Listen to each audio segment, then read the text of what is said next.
Beyond a crossroads in that wilderness, they began to come upon the possessions of travelers abandoned in the road years ago. Boxes and bags, everything melted and black. Old plastic suitcases curled shapeless in the heat. Here and there the imprint of things wrested out of the tar by scavengers. A mile on, they began to come upon the dead. Figures half mired in the blacktop, clutching themselves, mouths howling. He put his hand on the boy's shoulder. "Take my hand," he said. "I don't think you should see this. What you put in your head is there forever?" "Yes."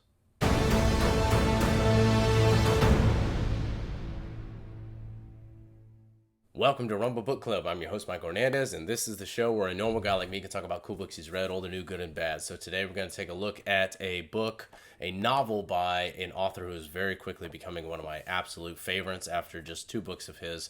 Today we're going to take a look at The Road by Cormac McCarthy. This book won him the Pulitzer Prize when it was released, New York Times bestseller, and it even became a major motion picture, which I believe was nominated for an Academy Award, if not winning an Academy Award. So this is an absolutely tremendous story all around, and let's get started. Real quick note on the aesthetics. I love the intentional simplicity of it, where it's just black backdrop, author's name, and the text itself. There's a couple ancillary details here that might have come after the initial publication, but once again, I love the simplicity of it. Now let's talk about the readability. One thing I love about Cormac McCarthy is how deliberately stripped down the book is. He takes a lot of elements that you might find in any other book, even something as simple as just quotation marks when 2 people are in a dialogue, and he just takes them out, throws them out. And this kind of blurs the line between who's doing the talking, and it requires you to really fall into the story in the same way that you would fall into a conversation if you were actually staying in front of it. It brings you, I think, much more into the moment. He writes in a very poetic way, so it might take a few chapters to get used to McCarthy's style, his way of writing, but when you see it more as poetry than of actual writing, it makes more sense, and it's quite beautiful, even the most haunting parts of it. So as far as the readability goes, this gets a perfect score.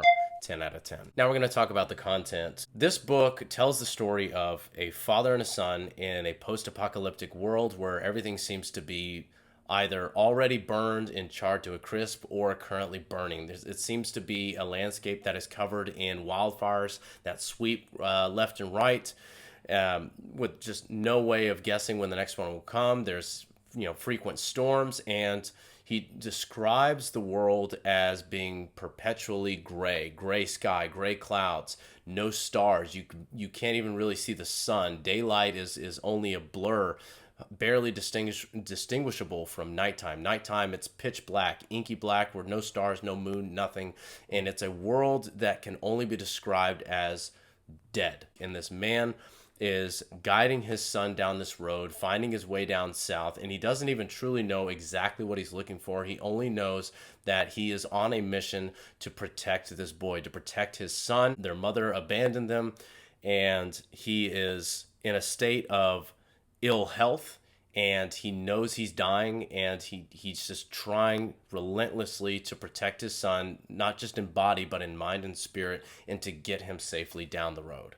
During this time, the man and the boy have to constantly be on edge, constantly looking over their shoulder, aware and paranoid about the presence of these wandering gangs that roam about on the road as well. And they travel in these packs like wolves, and all they're doing is trying to strip people of their guns, use people's resources, and even use their flesh for consumption. They will literally catch people, gut them, and eat them. And you truly see the savagery that man is capable of when pushed to points of starvation, when pushed to the point of being desperate to find even the most basic things beyond food, like shelter from the cold and from the rain. In this book, you truly understand a lesson in fatherhood, which is not just to keep your children safe, not just to be their protector in body, but also to do everything you can to protect their mind, to protect their spirit, to preserve this beautiful innocence that transcends disaster, that can transcend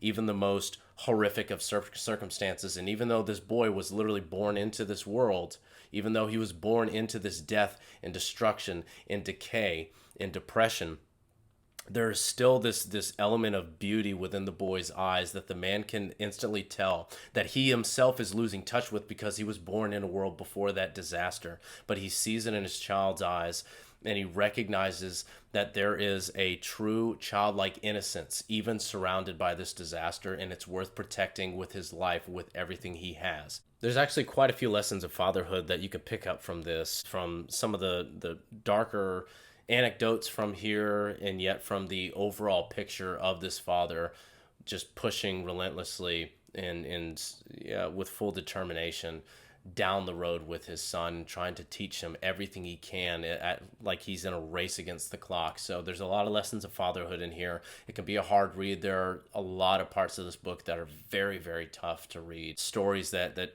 feel like they just absolutely rip your heart out. So if you are weak of stomach, or you are a very sensitive reader, I wouldn't recommend it. But it is a fantastic story. It's bold, it's visceral, it is heartbreaking, and it's truly poetic and very beautiful. So as far as the content goes, it gets a perfect score, 10 out of 10.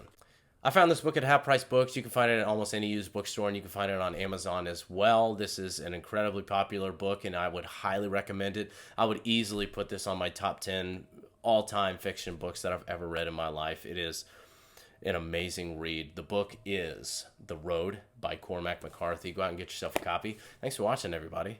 I'm going to read something.